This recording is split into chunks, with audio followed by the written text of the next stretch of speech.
आत्मा पूर्ण ब्रह्म सर्व सृष्टि रचनहार कुल मालिक वासुदेव सर्वगतम ब्रह्म परम अक्षर ब्रह्म, ये वही परमात्मा है जो बनारस में भारतवर्ष की पवित्र धरती पर काशी शहर में सन 1398 संवत 1455 ज्येष्ठ सुदी पूर्णमासी को लहर तारा तालाब में विकसित कमल के फूल पर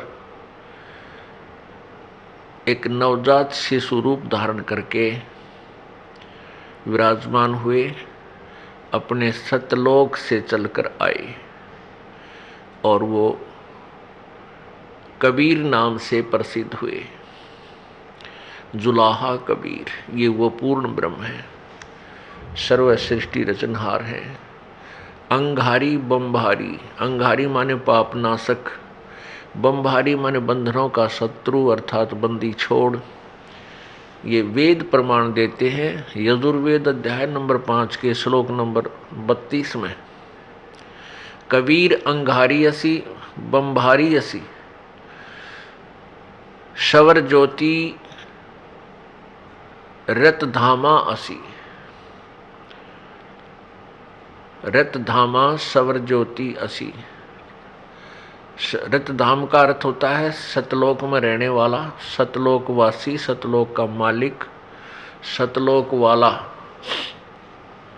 सवर ज्योति माने स्वयं प्रकाशित, और अंगारी माने पाप का शत्रु, अरि माने शत्रु, अग माने पाप, और बम्भारी माने बम्भर माने बंधन, अरि माने शत्रु, बंधनों का शत्रु, कर्म के बंधन, पाप काल के बंधन को नाश करने वाला, काटने वाला, काल के बंधनों से छुड़ाने वाला, वो बम्भारी कबीर असी, वो कबीर परमात्मा है। पुण्यात्माओं, हम कोई भी साधना करते हैं, पूजा करते हैं, उसका उद्देश्य यही होता है कि आत्मा का कल्याण हो।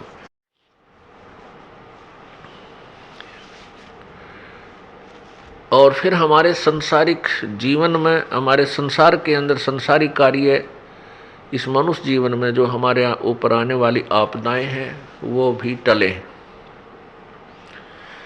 क्योंकि यहाँ आपदाओं पर आपदाएं आएंगी तो हम भक्ति नहीं कर सकते, आत्म कल्याण नहीं करवा सकते। फिर हमने ये सेलेक्ट करना है, ये चुनना पड़ेगा कि वो कौन प्रभु है जो हमारे प्रारब्ध में, किस्मत में लिखे हुए संकटों को समाप्त कर सके, नाश कर सके, अक्षमा कर सके। अब कष्ट संकट किस लिए आते हैं, दुख किस लिए आता है और सुख किस कारण से होता है? सर्वविदित है कि सुख पुण्य से होता है और दुख पाप से होता है। तो पुण्यात्माओं, जो हमारे पूर्व जन्म के किए हुए कष्ट हैं, दुख, किए हुए पाप हैं, उनके कारण हम संकटों से घिर जाते हैं। और ये हमें मालूम है कि भगवान संकट मोचन है। उस संकट मोचन से हम फिर अपने संकटों के निवारण के लिए चेष्टा करते हैं। फिर हमें ये भी पता है कि परमात्मा का मार्ग, हमारे संकटों का मोचन जो है संतों द्वारा ही होता है, ईश्वरीय शक्ति से। इसलिए हम संतों की तलाश में फिर चलते हैं। और कुछ दंत कथाएं सुनी होती हैं, कोई मंदिर जाता है, कहते हैं उस मंदिर में जाने से संकट निवारण होता है। कोई किसी मज़ार पर जाता है, किसी पीर की मंडी पर जाता है कि वहाँ जाने से संकट निवारण होते हैं। कोई किसी तालाब जोहड़ में या दरिया में स्नान करने जाता है कि उसमें स्नान करने से संकट मोचन होता है, कष्ट निवारण होते हैं। इन सभी श्रुतियों से, इन सब सुनी सुनाई बातों से हम अपने संकट के निवारण के लिए प्रयत्नशील रहते हैं। हमें मालूम है कि परमात्मा हमारे दुखों का निवारण करता है।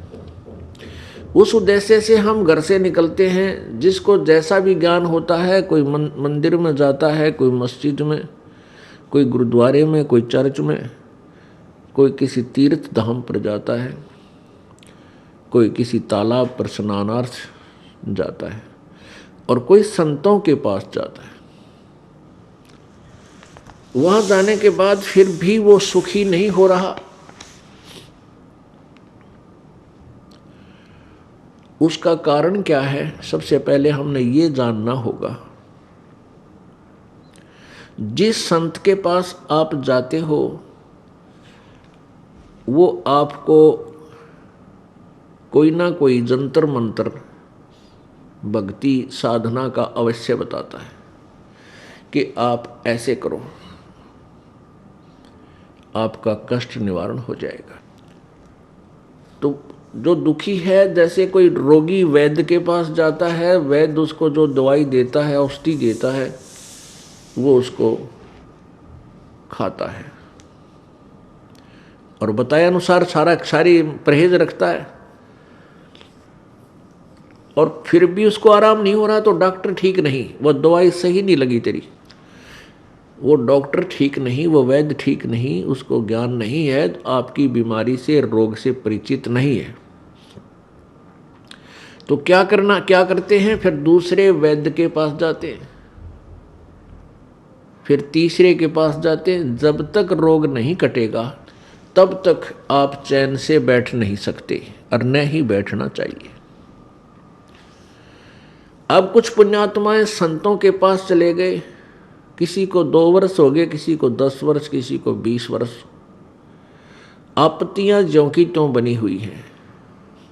कुछ पुण्यात्मा केवल परमात्मा प्राप्ति यानी अपना आत्म कल्याण समझकर वहां गए उन संतों के पास कि गुरु बिन मोक्ष नहीं होता।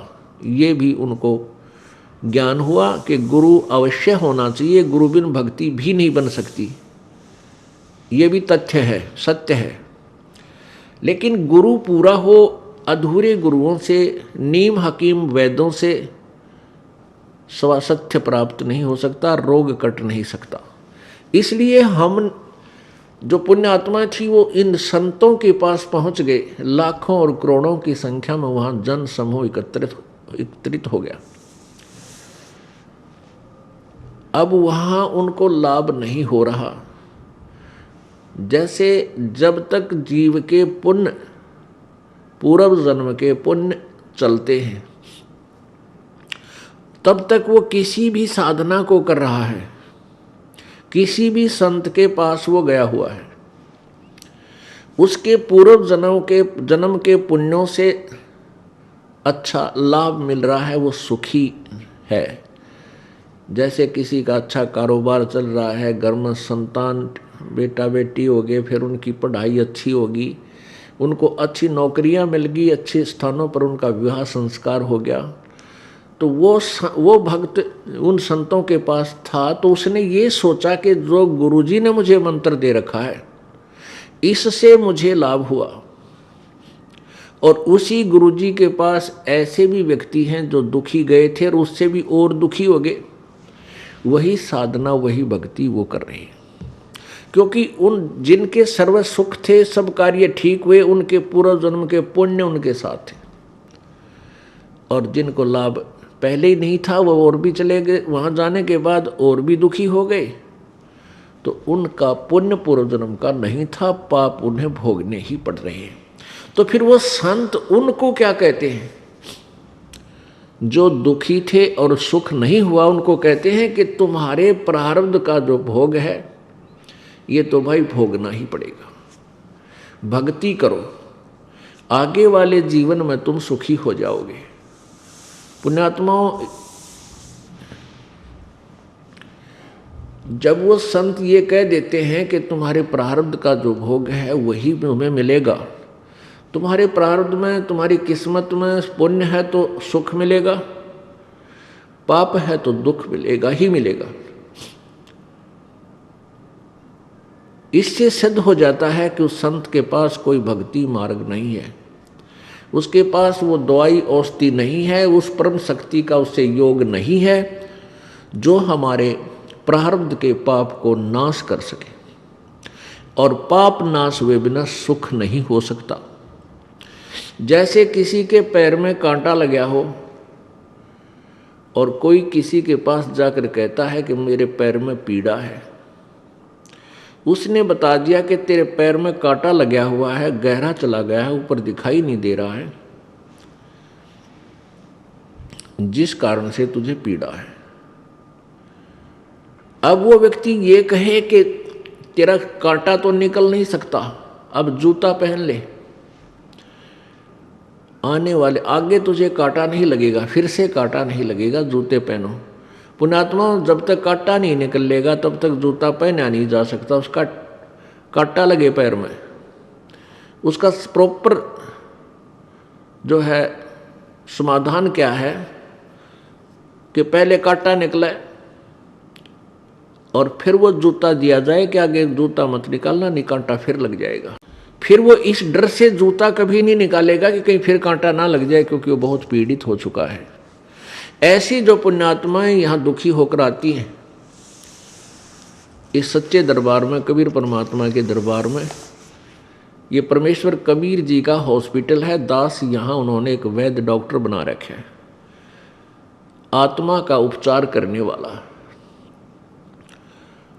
तो पहले आपके प्रारब्ध में जो दुख है वो कष्ट रूपी कांटे को निकाला जाएगा। उस कष्ट रूपी कांटे को निकाल दिया जाएगा, फिर आपकी रुचि बनेगी परमात्मा की साधना करने में, और फिर आपको ऐसा ज्ञान दिया जाएगा कि फिर पाप मत करना, नहीं तो ऐसा ही संकट तेरे ऊपर फिर आ जाएगा, फिर आप कभी पाप नहीं कर सकते, क्योंकि आप पाप के कष्ट से परिचित हो चुके हो। फिर ये राम नाम का जूता आप कभी नहीं निकालोगे, यानी भक्ति का, परमात्मा के नाम को खंडित नहीं करोगे। कुछ प्राणी सुखी हैं और वो भी यहाँ आते हैं, उनको केवल आत्म कल्याण का ही उद्देश्य रखते हुए वो यहाँ आते हैं, उनको आत्म कल्याण का ही उद्देश्य होता है, उनको भी उपदेश दिया जाता है। लेकिन वो बहुत ही अच्छी पुण्यात्मा होगी तो मार्ग पर ठीक लग जाती है, नहीं तो कुछ, क्योंकि वो पहले सुखी है, फिर परमात्मा के चरणों में आने से उसको और सुख मिलता है, पुण्य पाप नाश हो जाते हैं, तो वो संकटों से परिचित नहीं होता। कुछ दिनों के बाद सत्संग में आना कुछ कम हो जाएगा और फिर कुछ ऐसे व्यक्तियों से उसका मेल मिलाप हो जाएगा, वो फिर भक्ति छोड़ देता है, वो चला जाता है। परमात्मा कहते हैं इतना सुख भी ना दे भगवान। कबीर भगवान जी अपनी अमृत वाणी में, अपनी मुख से उच्चारित उस अमर वाणी में अपने ही ऊपर वाणी बोलकर हमें समझा रहे हैं। क्या कहते हैं कि कबीर सुख के माथे सिला पड़ो, जो नाम हृदय से जाए, और बलिहारी उस दुख के जो पल पल नाम रटावे। परमेश्वर कहते हैं हे भगवान, इसे सुख का आग लगे जो आपसे दूर करे, और ऐसा कष्ट हमारे ऊपर रखना प्रभु, तेरी याद बनी रहे। बलिहारी उस दुख के जो भगवान याद दिवावे। तो पुण्य आत्माओं, जो अच्छी आत्माएं थी